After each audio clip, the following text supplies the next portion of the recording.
Қыздар, бүгін сіздермен өте дәмді ауызда еритін пирог дайындаймыз. Алдымен жұмыртқамыздың үстіне секерді салып, жұмыртқамыз 2 есе үлкейіп ағаранша миксерлейміз.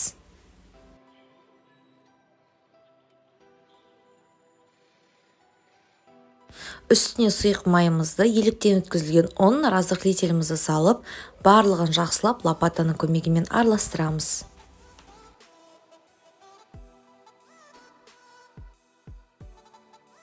Соңында майдаланған грек жаңғағын және де теркодан өткізілген сәбізді салып барлығын жақсылап араластырамыз. Біздің қамырымыз дайын болды.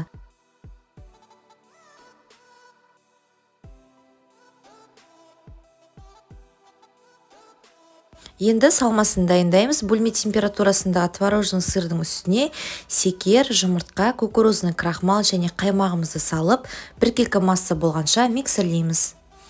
Формамыздың астына пергамент қағазын төсейміз. Менде форма диаметрі 24.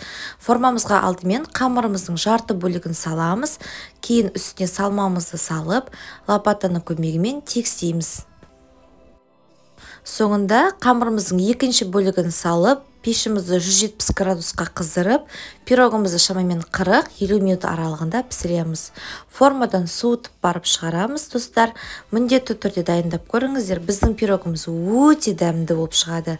Астарыңыз дәмді болсын.